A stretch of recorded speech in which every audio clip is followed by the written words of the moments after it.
The broadcast is now starting. All attendees are in listen-only mode. All right, everyone. So this is Nifty Critical Incident. This is where you will record critical incidents for your transition participants. So this here is the search screen. We are going to go ahead and jump in and add a new person or critical incident.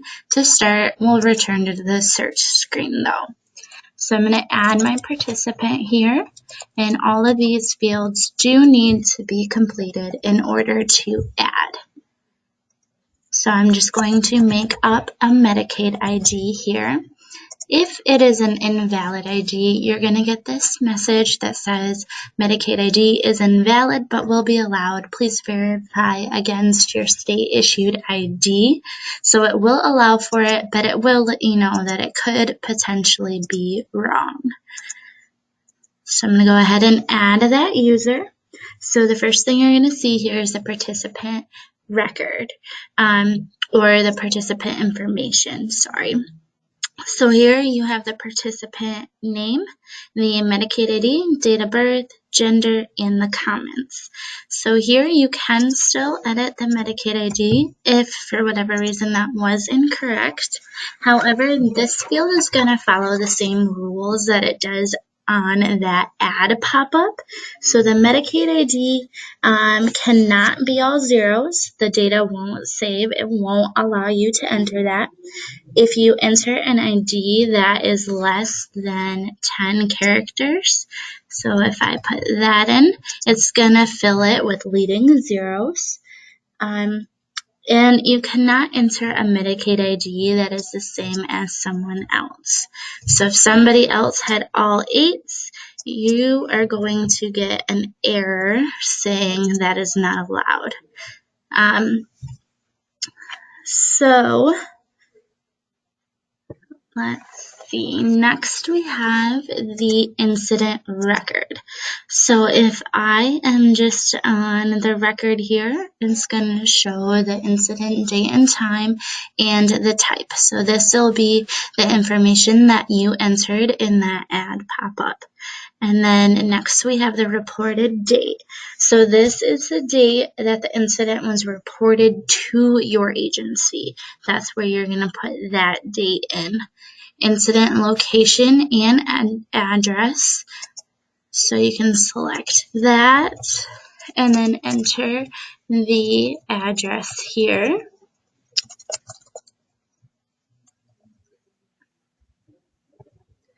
Alright, age at time of incident is going to be automatically populated by the system. Name of vendor if involved, and the vendor code. So if there was a vendor involved in the incident, it can be added here. And if your agency assigns codes to your vendors in your data system, you can put it here, but it is optional. And then we have the transition navigator agent contact name and phone. So you can put your information in here. Reporting person name, relationship, and phone. So this is the person who told you about the incident. And then we do have some questions here regarding the incident specifically. So these questions are referred to later on in the report section. So we'll talk about that later, but any information that you do know you want to add, you really don't want to leave anything out. And then we have the status fields here. So this will default to unresolved when adding an incident. The status field should be updated when a critical incident has been resolved or determined to be unsubstantiated. You can also use the status field to help within the search screen, and it can be used to generate more specific reports. So this is really important to complete as well. When you do mark these as either resolved or unsubstantiated, both of these fields here are going to be completed with the date that it was selected and the username of the person who did that. And then we have steps taken to further prevent incidents and the final incident resolution down here. and then the enter date and entered by is going to be populated automatically when you add the incident record. The next thing we have is the action record. So to add one of those, you're going to go ahead and select actions and select add. Both these fields are required to add. So the action date and time will not allow you to just enter a date here. Whoops. Because it has to have the time. So you're going to have to use a calendar in order to add that. And then reported by, you can just go ahead and put your initials in there and select add. And it yells at me because that's tomorrow's date, not today's. I'm going to select add, and these two fields are automatically added from that pop-up. Action type, for example, could be follow-up call. Put that here. Action or resolution. So this is how you're trying to resolve the issue. You don't want to be repeating the actual incident here. So maybe we'll put that Donald filed a police report because it was theft. So that's what happened. That's what you talked to him about on the phone call. And then we do have one more field here, which is action designed to prevent further occurrences, but this isn't really going to prevent anything, so we're going to go ahead and put no. And then again, we have the enter date and entered by date, which is populated by the system when it is added. The next field we have is the supervisor review field. This is typically read-only for most users. This will be completed by a supervisor or another designated staff person. Once that person reviews the incident, they can add any additional notes that they may have and then mark it as reviewed. So in here, we can add our notes in here regarding the incident and then mark it as reviewed. And then down here, you can add your notes as to why or why not this might be approved for MDHHS or why it was not. And again, approved by and approved date and reviewed by and reviewed date are populated when these are selected. So there's that part for you. And we're going to go ahead and go back to the search selector. So if you need to find a case file so that you can add an incident or edit an existing incident, you can use the search here. So this is showing me all incidents that are unresolved. So this might be used by a supervisor so they know which incidents they need to go and look at in order to review them and mark them as approved or not approved for MDHHS. You can also search by their name, Medicaid ID, or involved vendor. The incident stage is not reviewed, reviewed, not approved, or approved. So this is the answers from that supervisor review section. The search filter is based on the answer that was chosen in the status field. So if it's resolved, unresolved, or unsubstantiated. And then again, you can always look at all incidents as well. So we're going to go ahead and go back into our user here. So Donald Duck, we're going to select go to critical incidents. So now that we're in here, we can add another incident to his record from within the case file. So we would just go ahead and select add, put in the incident date and time, and the type. And we also have this checkbox down here for select components to carry forward incidents. So when that is selected, it's going to carry forward the address right here, the incident address, and it's going to carry forward the agent contact name and the contact phone from the most recent incident record. So because we had those fields completed in the previous one, it is going to carry forward to this. Okay. So the next thing I'm going to show you is the critical incident report. So from within the case file, if you have an incident selected here, if you go up to reports and the incident report, you can export it in any of these formats. If you just select from here, it's gonna populate in a PDF format. So this report here just shows you all the information about that specific incident. So this is showing for the one that we had highlighted. So that was for theft. If we wanted the critical no-show, we would just highlight this and then select the report. And then the other report that we have in here is the critical incident search report. So if I was a supervisor, maybe I wanted to look at all of the incidents that are not yet reviewed and that are unresolved. So here are my search results. I could go up to reports and select critical incident search report. And now I have a list of all the case files that I need to look at. All right.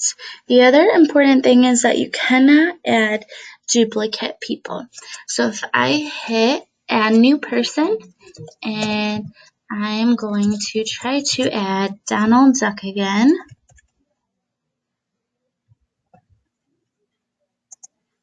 Enter a Medicaid ID, incident date and time, and the type. So if I select add, I'm going to get this pop-up. So here we have our old record for Donald Duck showing, and we have the new one.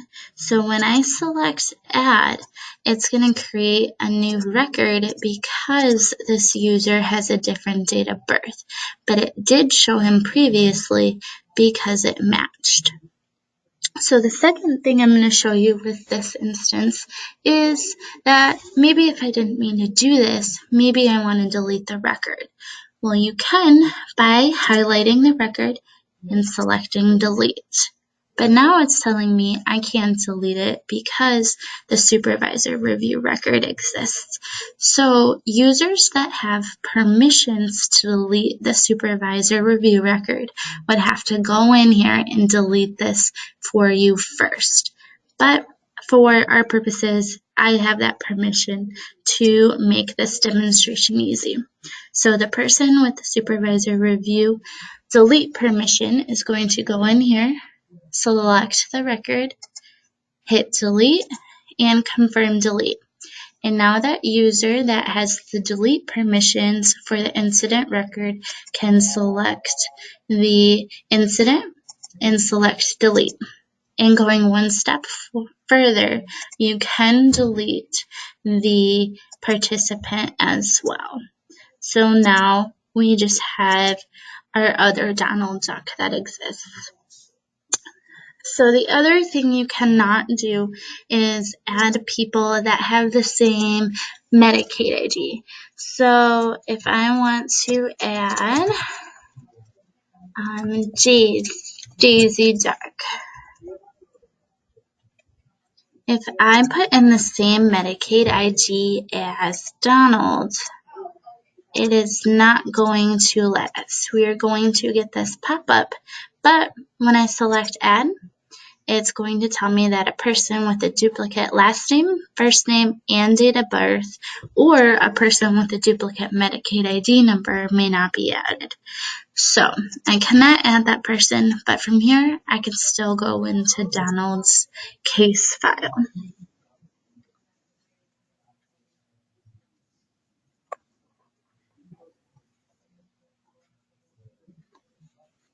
All right. So we also have our data panel tools in here. So the first one we have is the bookmark. So if this is selected, you can get to that bookmark from anywhere within Critical Incident by going under the quick links. So you can see that I have it bookmarked here. The other one was an old one that had been removed, but it'll show you here in the bookmark section. And then we also have the back and forward arrows here. So it'll take you to what you were doing previously. And then we also have the undo button. So if I edit multiple fields, and I didn't mean to, I can go ahead and click the undo field and it'll let you select it until there are no other things that you have updated within there. The other thing we have is the history button. So if you select that, it'll show clocks on each of these fields. So if I go here, it'll tell me all of the changes that I have made. Or you can also do it for an entire section.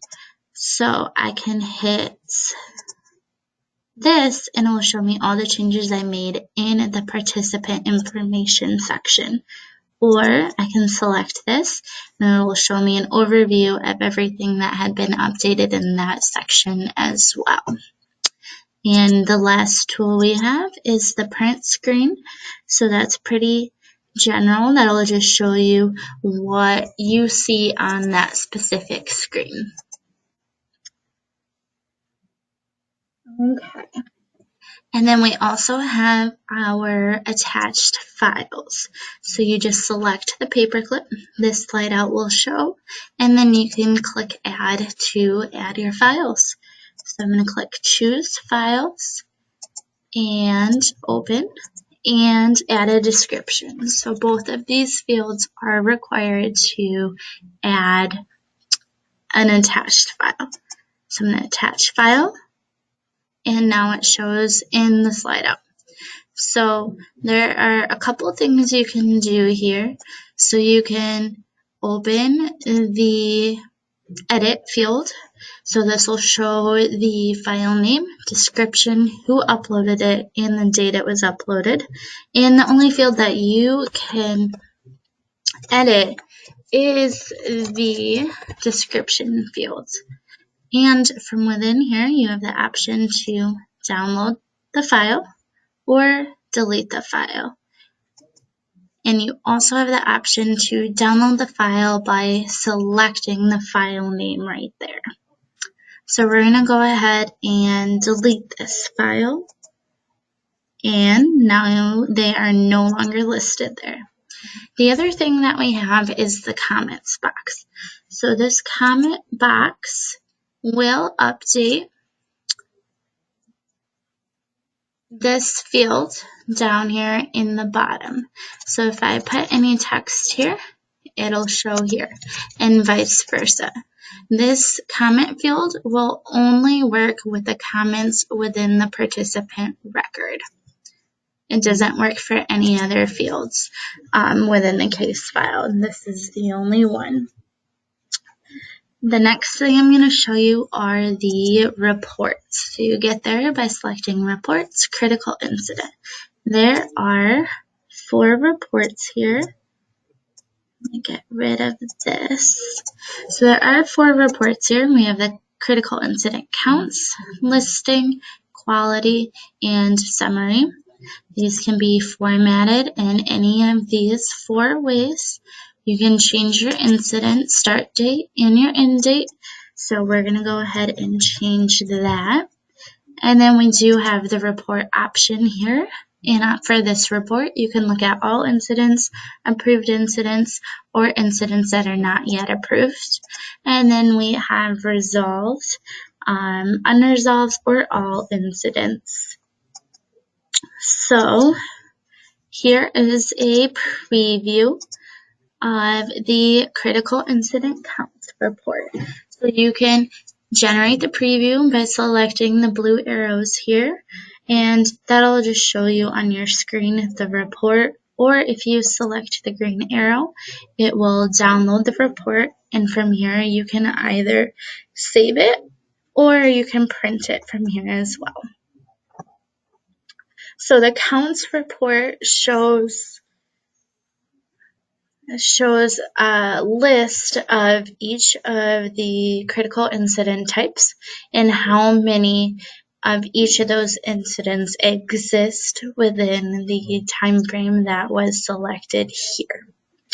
So between November 1st and now, there are 18 incidents, and there are 4 with the category or incident type other, and 2 with this incident type, 3 for theft, 2 for this incident type, and 2 for medication error.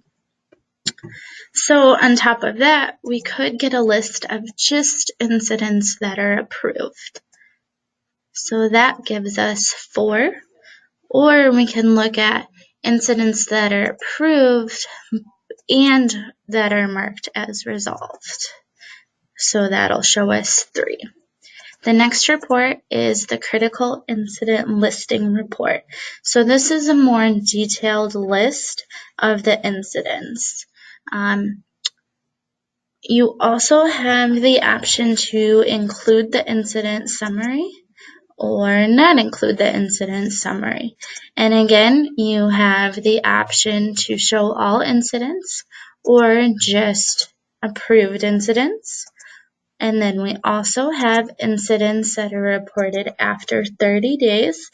So that'll show participants with any incident type that were reported after 30 days of the incident date. The next option is the deaths reported after 2 days.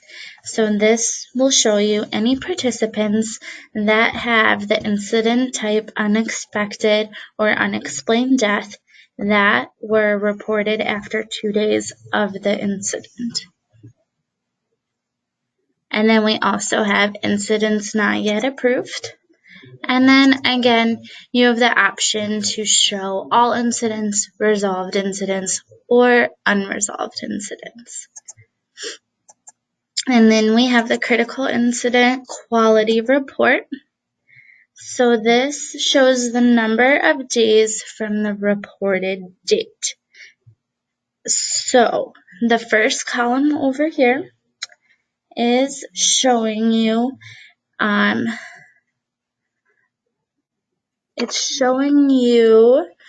the number of days between when the incident was reported from when it was entered. So there were 79 days in between the enter date and the reported date. So obviously that's a very large number. It should be very, very low. And then this is showing the reported date to the reviewed date. So this incident was reviewed 79 days after the reported date. And then this is the approved date from the reported date. So 94 days after it was reported is when it was reviewed. And then again, you have the option to choose all incidents, approved incidents, incidents reported after 30 days, deaths reported after 2 days, and incidents not yet approved. And then again, also all resolved or unresolved. The last report we have here is the critical incident summary report. So this report also goes into a lot of detail. So we have the unexpected or unexplained deaths. So the number of incidents here, that were reported within 2 days, and then the number of incidents that were reported after 2 days. And this is the same thing here, only it is for all other incident types. So if it was reported within 30 days, it'll show here, and after 30 days will be counted here. This is for incidents that are marked in their status field as resolved or unsubstantiated. So within 60 days, it was marked one of the two, or after 60 days, it was marked one of the two. And then it also keeps track of all incidents that are not yet resolved. The medication errors. So the first count here is counting the total number of incidents that have medication errors as the incident type. And then the bottom two are counting any medication error critical incidents that are marked yes for required hospitalization or required emergency medical treatment. And the same idea goes for the two below. So anything that is marked critical no-show, neglect, or abuse, and that are marked related to hospitalizations or ER visits within 30 days of prior hospitalization will be counted here. And the same thing for the one below it.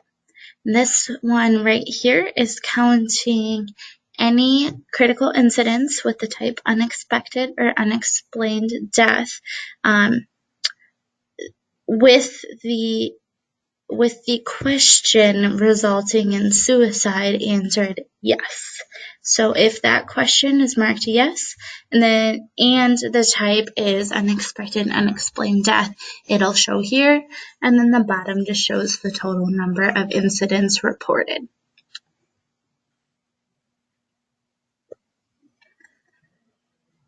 The next thing I'm going to show you is the manage users.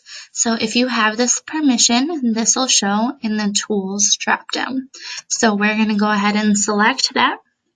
On this screen, you will see all users that are associated to your agency and your agency only.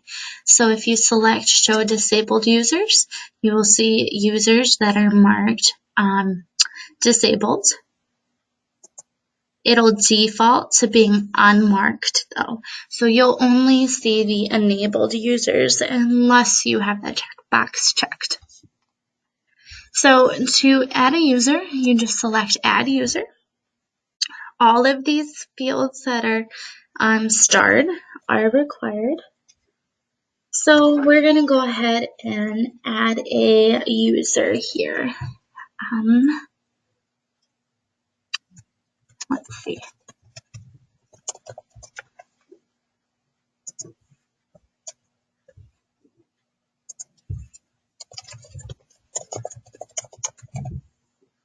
All right, and we do have some username requirements.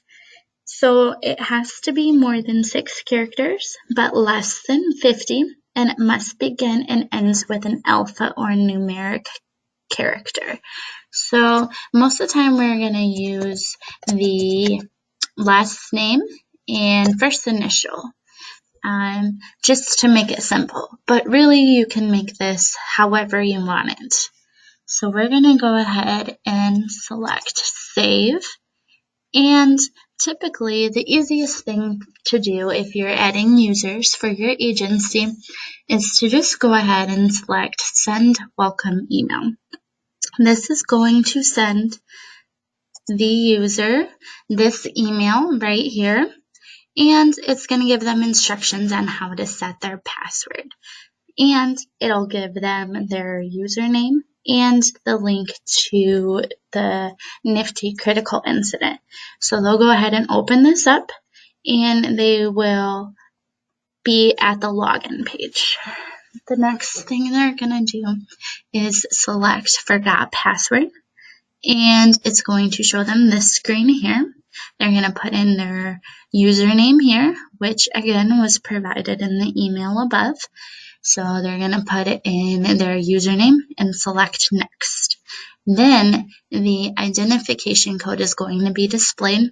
You want to make sure that users are not leaving this page.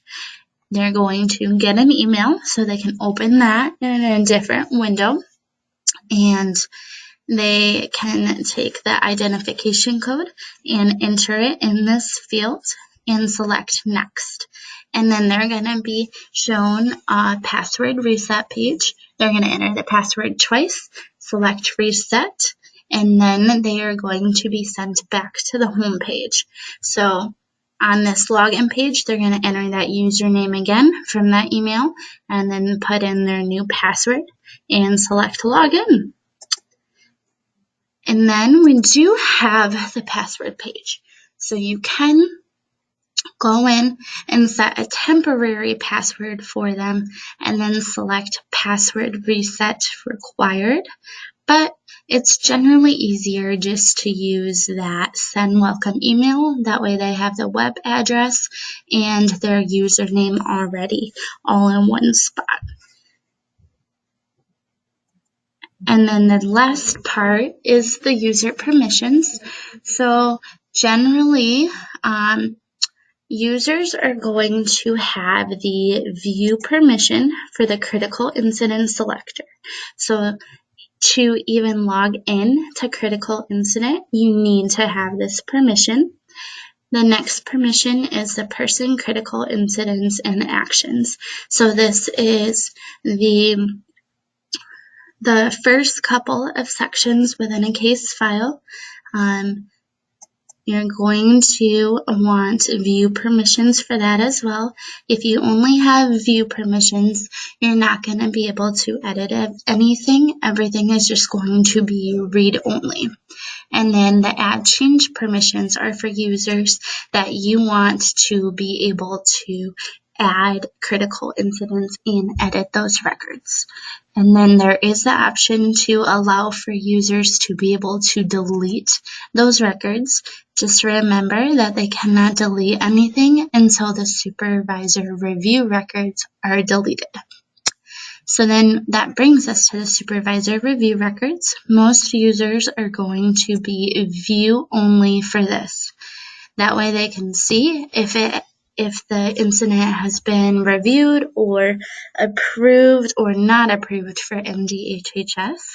And the add change permissions are going to be for the supervisors or the designated staff person that will be reviewing and approving the records. So that person will have add change. And then you can decide if you want all of the supervisors to have the delete permission or if you just want to keep that to a minimum. But those users will need the delete in order to remove that. And then we have the manage users permission. So if they have view only, they are going to have access to everything that we've seen within the manage users. However, everything will be read only and nobody will be able to, that person will not be able to edit any of these fields. And then if they have the add change, it's going to look like it does right now for me. You're going to be able to edit all of these details. And the last thing you're going to want to do is hit save. So we have our details page with all of the required fields, the send welcome email, the password, and the user permissions. We also have our help menu. So in here, you have access to the critical incident user guide. You have access to training videos, release notes, and the contact us page. But that, in a nutshell, is Nifty Critical Incident.